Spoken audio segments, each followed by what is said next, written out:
This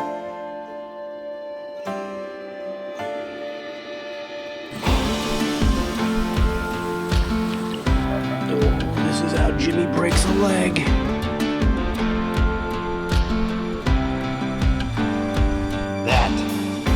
That's important.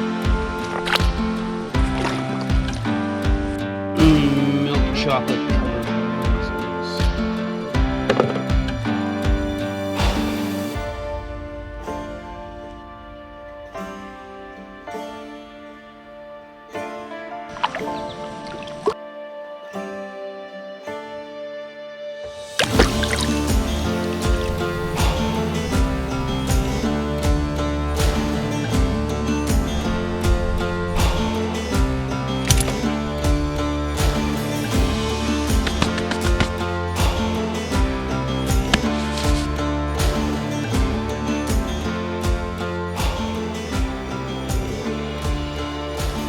Alright guys, wild weather we've been having here. It's like a heat index of 100 this weekend, and it is soupy. Feels like the Carolinas.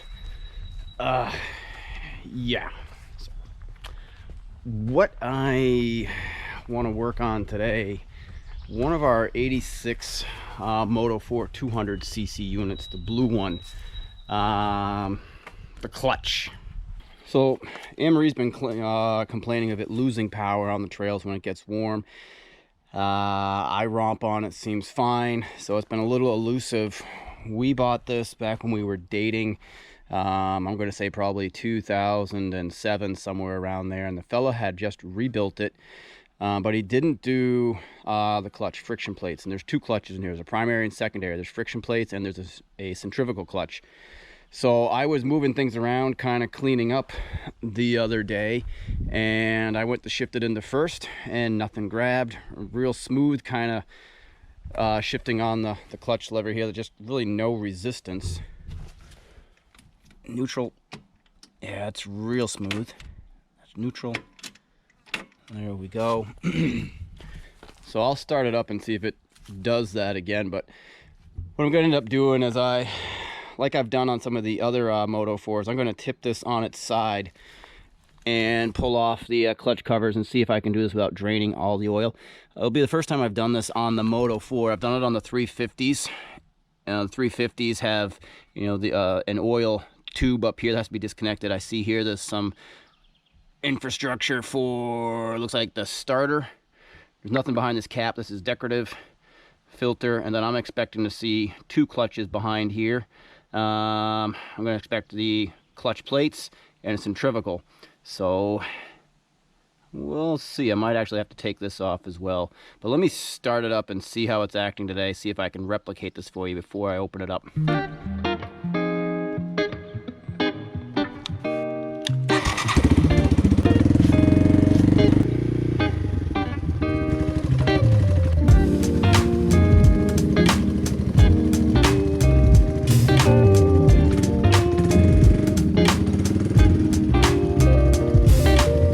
So today it feels fine, but we're gonna open it up anyway. I say that because we've owned this since 2007, never done any clutch work in the 15 odd years or so that we've had this, and the fellow before hadn't done clutch work. But the advantage we have is he did, when we bought this way back in the day, he gave me clutch pads.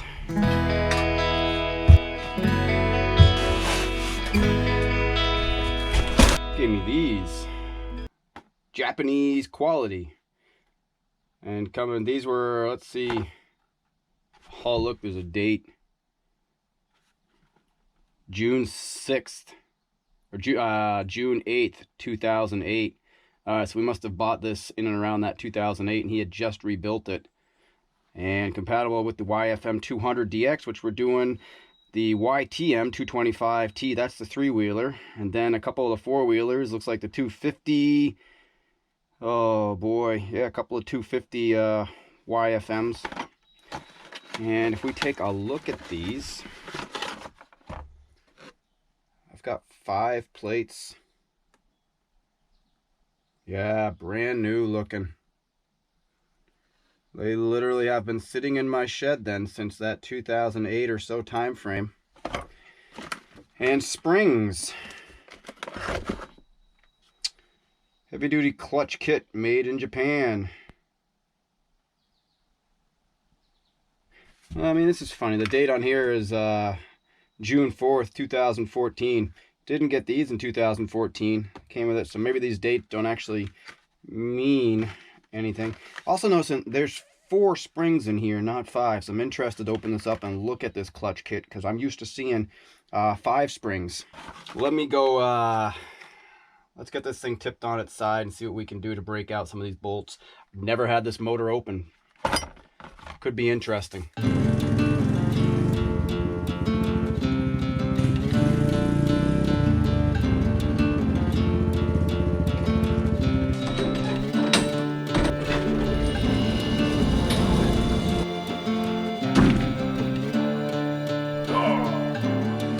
Of course my jack stands are all the way in the back.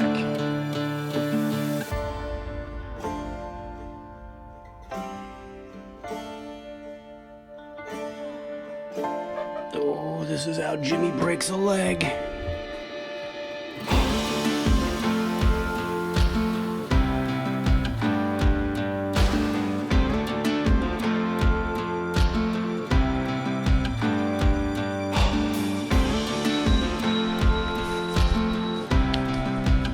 Oh, just like doing side wheelies. All right, what am I thinking here? All Phillips, so I'm gonna get my brake out. Got the oil filter here, is gonna be an Allen key. I got one down low, so we're gonna also hook up the air wrench so we can take off. Yeah, oh, and this thing's hiding behind the pedal. But to get at that one and take this cover off, this has gotta come off, so air wrench, impact Phillips. Well, I'm using a Phillips. This should really be you know, a bigger bit, the Japanese Phillips style bit.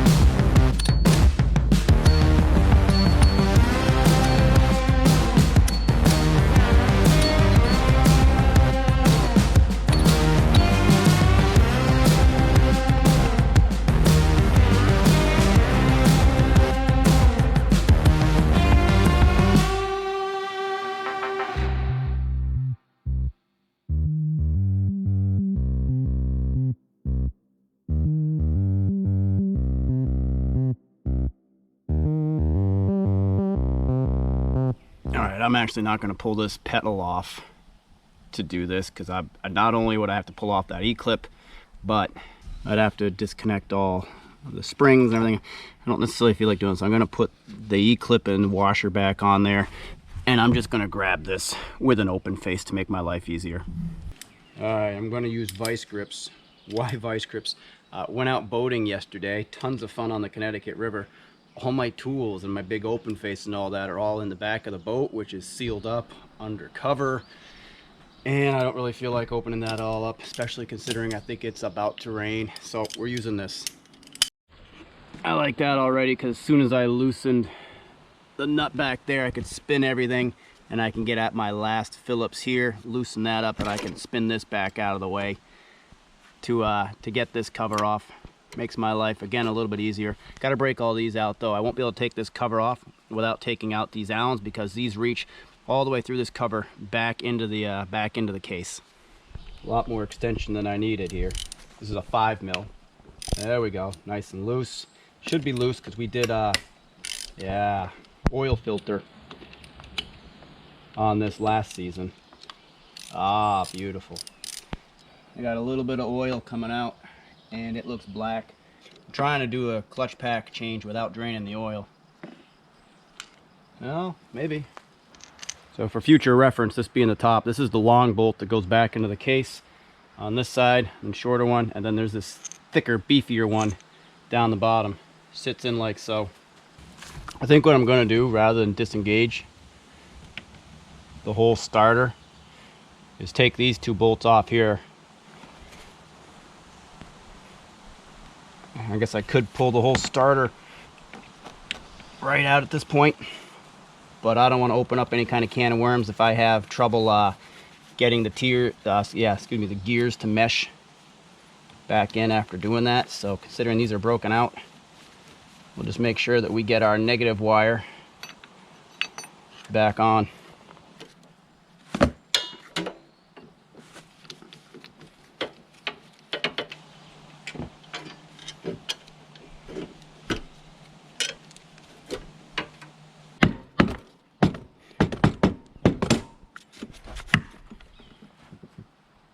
Milk chocolate covered raisins.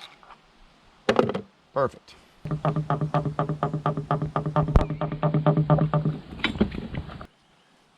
Comes the there it is. Here comes the inspection.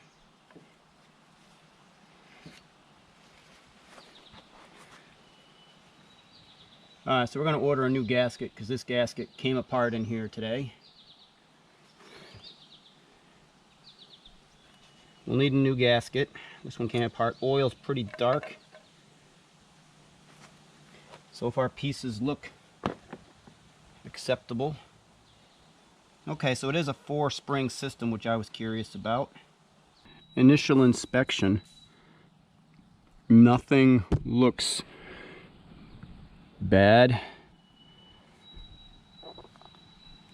The centrifugal clutch looks good. Obviously we're using a wet clutch safe oil, and we do have 4 springs here, and to do this clutch basket I will have to remove this one, bend down the ear. Oh, look at that. After all these years, that saved it. I mean, that's fine, but yeah, thank goodness that didn't do anything more. Watch out for this guy. This one here just pops out, falls out.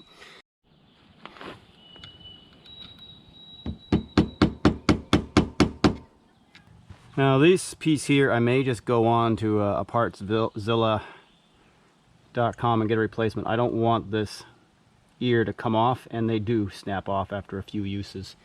And then this would all blow itself up. Next thing to point out here is right here. This indentation, I need to line up with this clutch to get it off or to install it. Otherwise, you won't be able to remove it.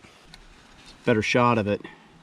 That indent got to line up right there. Then this will slide right out.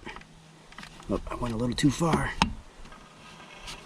Otherwise, you will fight that all day. Okay, going back on the compression. There we go. Yeah, don't fight that. Just remember that when you go to install. Look at that. There's a little piece missing on that clutch basket. Ooh. Again, inspecting, I'm not seeing any cracks anywhere.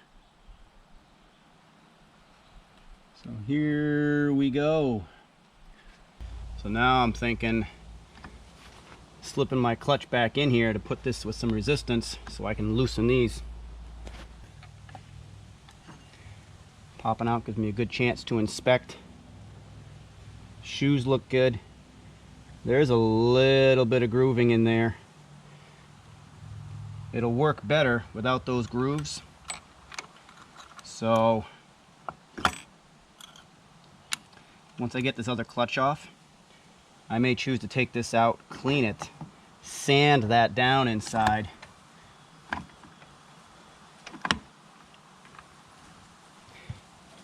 So I get better grip. See if this will help me get these loosened up. There's one. Okay, we're going to be all right here.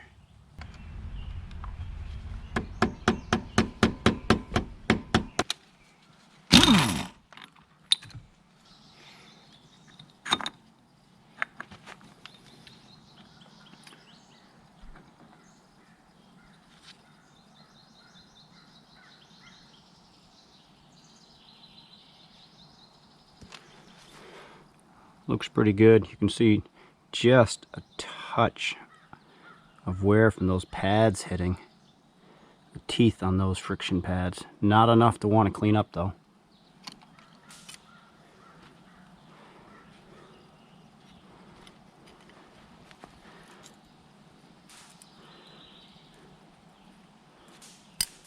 I'm going to compare it to the new ones. These are pretty flat looking. Definitely worn down on these edges outside. Can't really make a good measurement, but I can just see visually looking at it. Looks like more bite to me. Now ordinarily the new clutch pack I would soak in oil. You notice I'm not doing that right now, so hopefully we don't pay for that. Just gonna hold these in my hand. So, the order. Clutch pad first.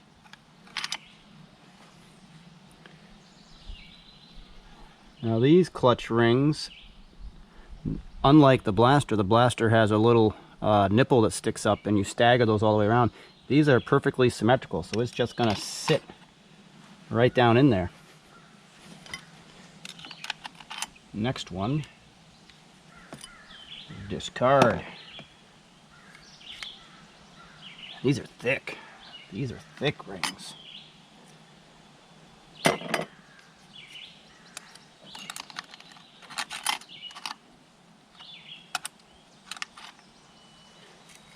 These are pretty beefy thickness compared to the blaster that I've been working on.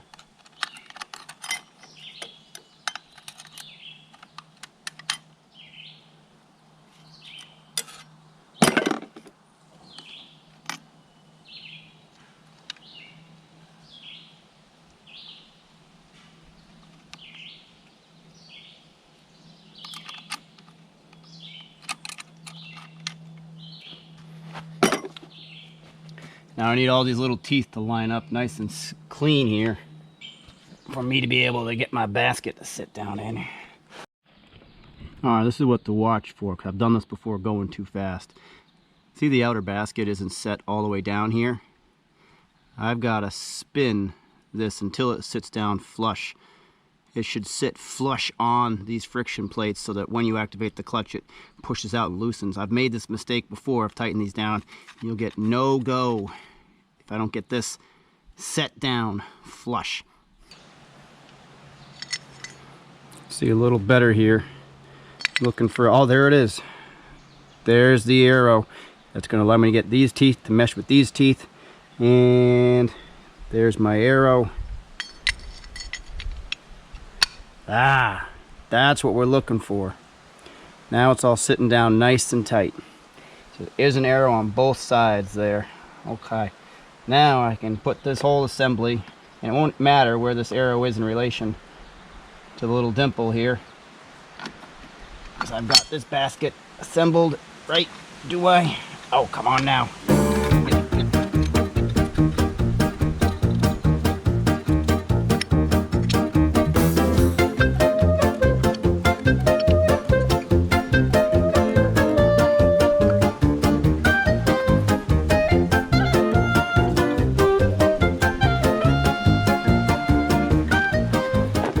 Finding it a bit of a pain to line these splines up,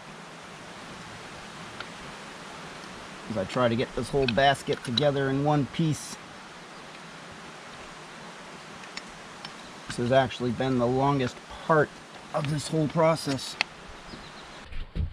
So I've been out here actually for the last 30 minutes just fighting to get this clutch assembly back into its basket without it just having a gap that's about the equivalent of a friction plate, knowing that just wasn't right. So I actually came in, looked at the manual, and wouldn't you know it, there's a technique to doing this that could have saved me 30 minutes. So I'm in my Clymer manual here, and you put everything, let me go page previous, you know, here's disassembly, inspection, measurement, and then we start assembly here. Inspection. Assembly, lining up the arrows as we were talking about, and then here, putting one of the bolts and springs on to hold everything tight together, so I can then put it in, put my locking washer on, tighten all this down. Then I'll end up taking that off and installing the other 4 here. Then we go back together. But without doing this step, I was having a real hard time keeping this from not falling apart and getting out of alignment, that it was never actually going to engage the clutch plates. So that's important. And that's what it looks like there. Now I've got all my plates nice and tight together because the springs are holding them. And when you clutch, there's space for it to go backwards to take the tension off that way. But this was all just falling apart on me without that move. So kind of the moral of the story is slow down and RTFM, read the manual. So let's get this put back together, or at least all mocked back together so nothing rain gets in here. We'll leave it outside so it doesn't leak oil, because I am gonna have to get a new gasket.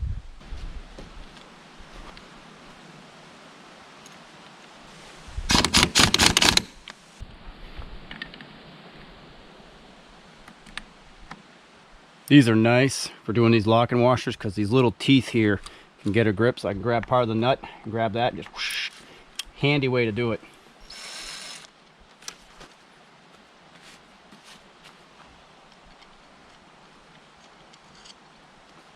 I thought this was going to be a quick one today, so I didn't really set up here, but we are going to replace the springs.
Alright guys, a few days later I have my gasket, I have my locking washer, so we're going to see if we can get this all back together now.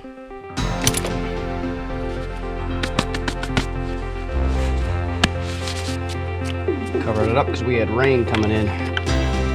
See how much work it is to get this cover back off. The bearing sticks. I didn't seal it up tight for the rain, got a little touch of water in there.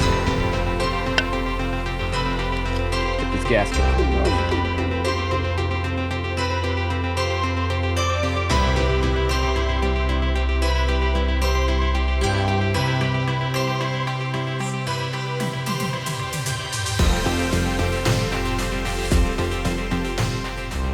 Alright, we're cleaned up, and I'm showing you this because this was actually the harder side to get the gasket off, because I'm doing this with the motor in place and it's an old gasket. And you know what, I got a little bit more there. I'm going to pull off a little bit more there.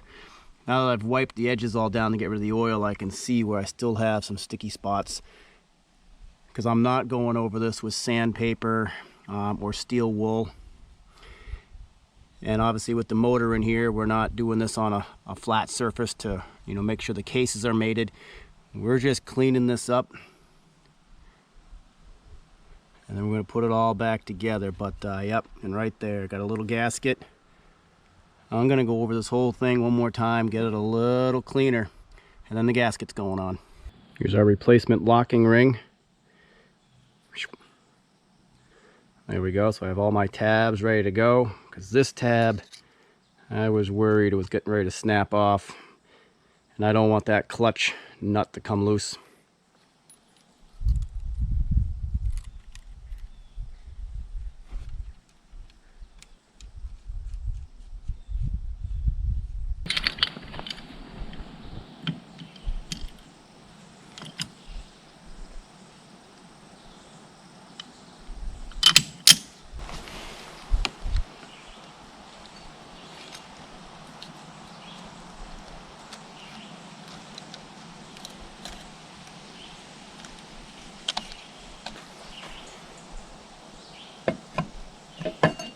So all these bolts, they're all steel bolts.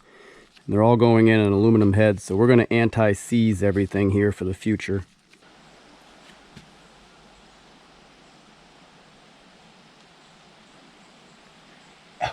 Drain bolts on the other side.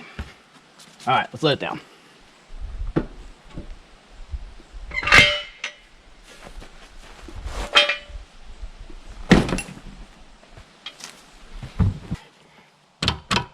There we go. You know what's a pain though? There's no way to drain the oil without it dripping on the frame. Now pay attention, because up in there is a strainer. Doesn't look too bad. Doesn't look too bad at all. Let it drain. While that drains out, grab some oil. I'm fairly confident this is, oh boy, I think it's like, don't quote me on this, but I think it's 1.6 liters if you're not doing a full engine tear down, and 1.8 if you do. So I'm going to say I'm somewhere between 1.6, 1.8, and we're going to use a 10 weight 40 or 10W40, excuse me, Yamaha lube, wet clutch. This will be our stuff here, and up there, JSO MA certified. There we go.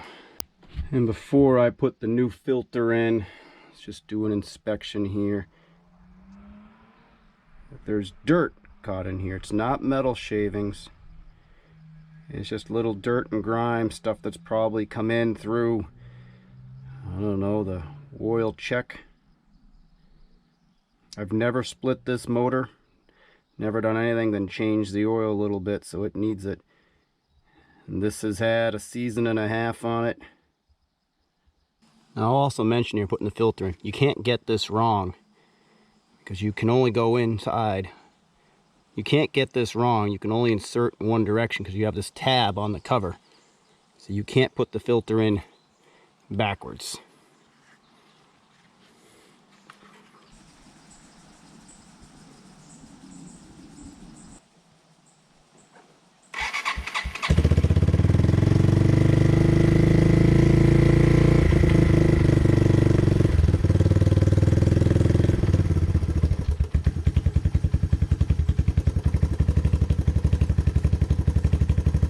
All right, that's that.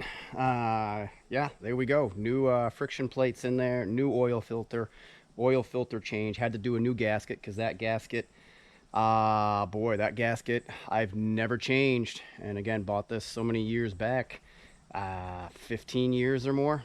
The only thing, if I were slowing down, I'd do different is I would soak those friction plates in oil ahead of time in a Ziploc baggie before putting them in, because they could be pretty grabby right now.